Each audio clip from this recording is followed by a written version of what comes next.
right, welcome back from that break. You're still watching Africa's Finest Breakfast Show, Global Morning, and it's now time for us to look at the first talking point. We're looking at the Bomadi killings, the probe and the manhunt of the perpetrators is what I will be focusing on this morning as we look at the legal perspective also to the whole saga that has played out in Ugili South local government area of Delta State. And the one man who is charged with the responsibility of helping us look at this issue is no other person but a lawyer and an activist in the person of Barrister Oche Emmanuel, who is joining us via Zoom to look at this very important issue making the rounds across the country.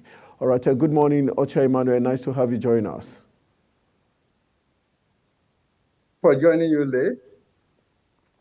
Yeah, we've been waiting to get you join us. Let's look at the probe now. The attention has shifted to the probe of this incident that occurred. A lot of people are saying the army shouldn't be the one to just probe the case since it's directly involved. There should be an independent panel or committee that should probe this case, and also the issue of the retaliation of the Nigerian army. We've been told that reports show that the community has been burnt down by the military, and also that women and children have been locked in the forest for 6 days now because of the fear of the military who have taken over the community. The Nigerian police also did state that they could not gain entrance into the Okuma community because the Nigerian army had taken siege of the community.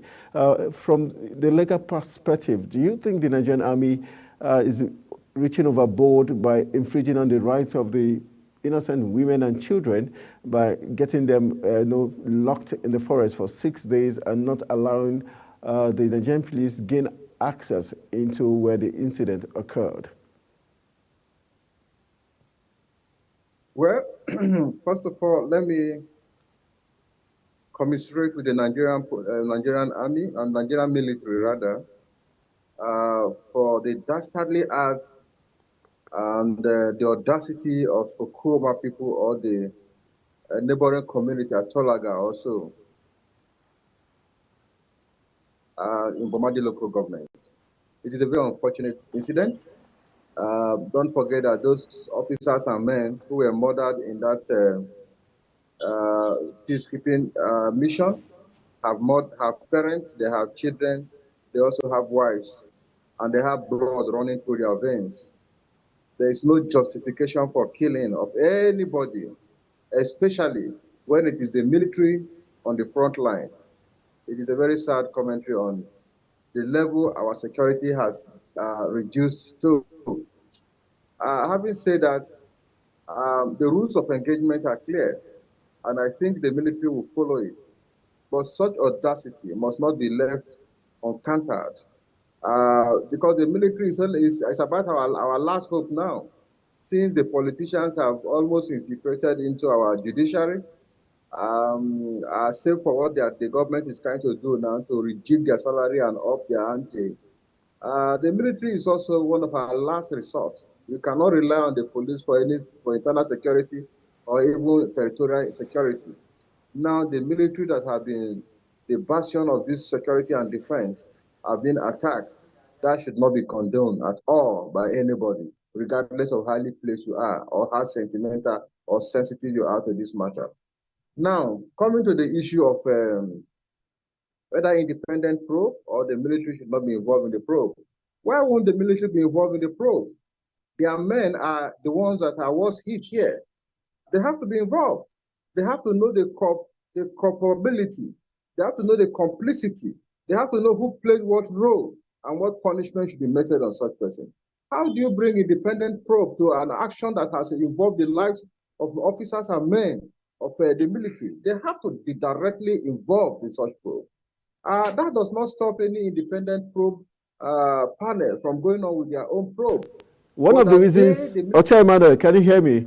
One of the reasons why civil society organizations, the Delta State government, and the House of Assembly of Delta State have called for independent probe is the fact that they believe that what happened wasn't just about the military going for a peace mission in Okoma, local government, rather it had to do with resource control, because the people of Okoloba, the man who was abducted from Okoloba, had access to the military and thus invited the military to come to his rescue. And that was how the military men came into the picture rather than the police. So it was like one of the communities who had upper hand, who had access to the military, inviting them into the issue. And without the military doing the proper check, coming into the picture. So people believe that there's a resource issue concerning this. It wasn't just a mere two communities having communal conflict. Well, resource issue might be primary or secondary issue, but right now, you and I know that the military is not involved in resource control. The issue of resource control is directly in the purview of the federal government. Whatever the military is doing there is not going there to collect the resources or resource of one community and give to the other. The military must have gone there to keep peace. And this crisis may have arisen from whether resources or land, petroleum or whatever. But the military was not going there to, take charge of the resource of one community or to collect and give to the other community. What the military was there for was to ensure that there is peace, and then the lives and properties of people in Okoloba and then the other neighboring communities are protected. For no just reason. You can't just think that because the military were there, it simply means they are sent by the government to come and take over resources. The military can never be involved in such thing. Their presence simply signals crisis. And because they were crisis, they were there to keep peace. So for me, I would not want to give into what fifth columnists are saying about the reason why the military went there. I am interested, and I know the rules of engagement, that the military couldn't have gone to that area if there was no crisis. And this crisis may have been caused as a result of either boundary problems or even resource control. That is their own personal issue. But the military was not going there to retrieve the resources or to retrieve the land and give to another. No, that was not the mission of the military. So on no ground would anybody lay siege to the military and attack them. It is not proper. Because like I said earlier, no life is worth more than the other. All right. So for me, the military has the right to be involved in the probe, and they can carry out their own probe. Any other independent body can go ahead with their probe. It is immaterial.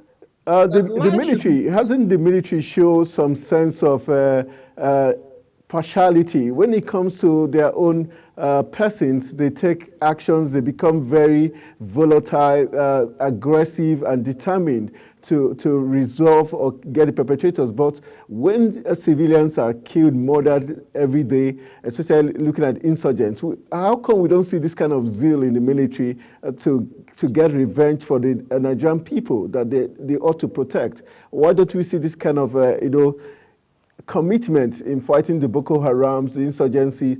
But when civilians are killed, when military personnel are killed, that's when we see the best of the military. Is that not also shows some sense of, not being truly, honest in their dealings? It's totally not any issue of dishonor. Do you know how many lives are lost in this on the front line? Do you know how many of them are being killed? But do we see all this kind of this energy they put in, how much they put in, but when it comes to insurgents, but when it comes to civilians, we tend to see them more in action. They've held Okuma community siege for days now, but we've not seen that holding Sambisa Forest siege for months. Kaduna and every other places. I want you to be objective and not be biased based on the fact that the military, they're for Nigerians and we support them, but we're saying, why don't we see this kind of energy when it comes to them, securing lives or using the same energy when it comes to fighting banditry?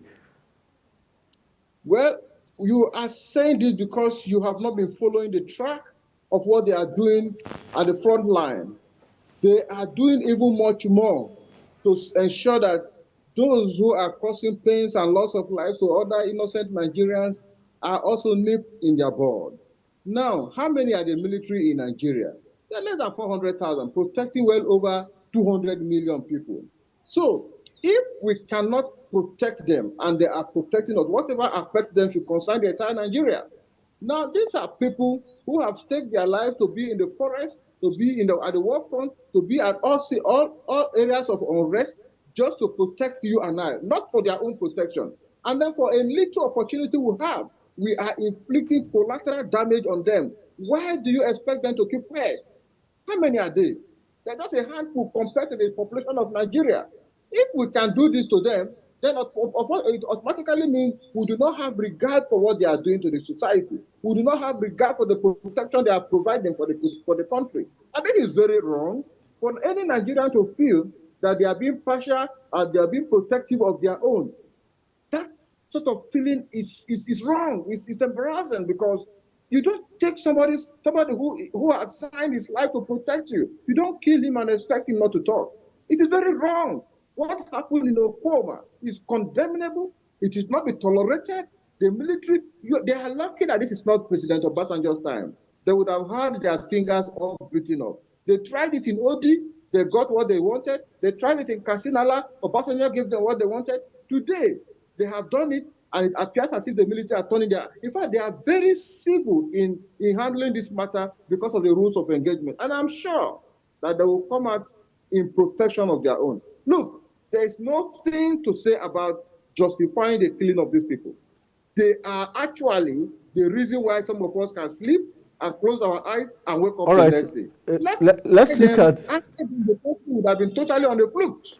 Let's look at the fact that the military, some persons did call those military officers to come into the community to quell that rift, not necessarily the order coming from the DHQ, because the report we got was when one of the persons in Okoloba was kidnapped, that was when they made that call because they had people in the army and they so made that call and the army military men came in for that rescue operation and that peace parley. How would you judge the fact that the Nigerian police, who were supposed to be the first line of call, were not necessarily involved in this? Rather, it was straight to the Nigerian army. Well, if you remember, in the course of this discussion, I have told you that the police have been decimated. Their character has been waned. They have been polluted, and Nigerians most of the time do not have much confidence in them. The only sect of the military security apparatus that will have confidence in are the military, and these are the same people that some Nigerians are trying to attack now.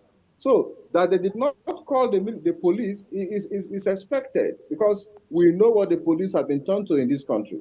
The military are much more equipped and armed to combat this sort of unprovoked attack from kidnappers or whatever name to give to them. Let me say that under such situation, they do not need permission from defense headquarters to take action. Don't forget that the FOB, those of them who are the commanding officer of that regiment, is working under a GOC, and such instruction cannot necessarily come from wherever before action is taken because delay might be dangerous. And so there is no gain crying foul that they may have gone there for a selfish agenda. Whatever it was, there was a breach of the peace of the people. And of course, there have been serious crises that have overwhelmed the Nigerian police in that area. And so they needed the soldier to enable them effectively combat the crisis running down Okoba and the neighboring community. So for me, I think no matter the justification anybody needs to give, life is being lost here.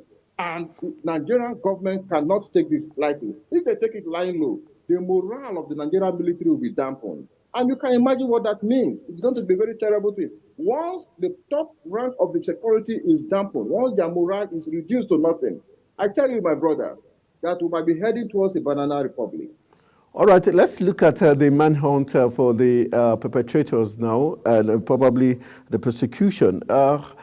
What's the guarantee that the Nigerian army would be able to get the true, culprits of this dastardly act, knowing fully well that it's been more than 72 hours since this crime was committed, and for the women and children that have been locked in the forest, legally speaking, are their rights not being infringed upon?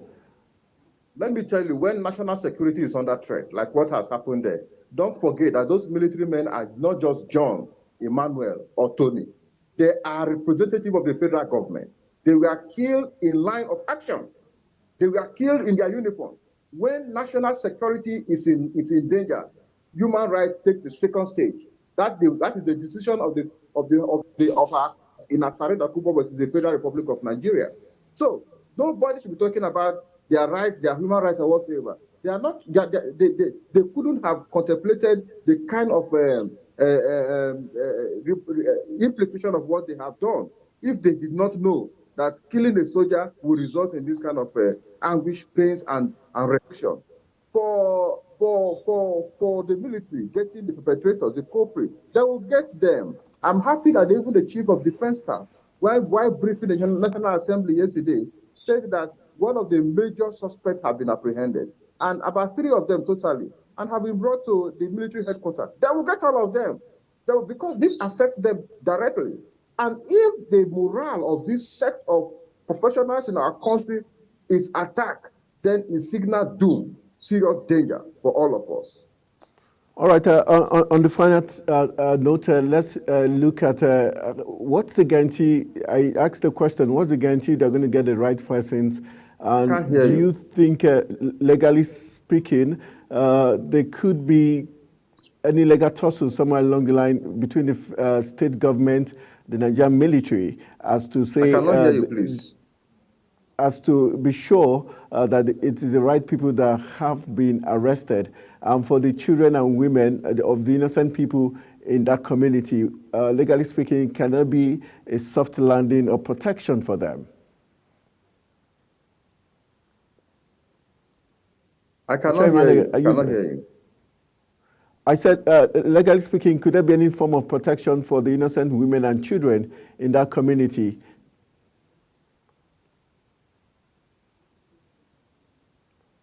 Hello, Chair. Are you there? All right, I think that's where we're going to be wrapping it up, and we'll go for a very quick break. When we return from the break at the top of the hour, we'll be looking at another issue that has to do in the interest of Nigeria's economy, as we look at the risk in the fintech space and what it means to Nigeria's economy. That will be after this break. Stay with us.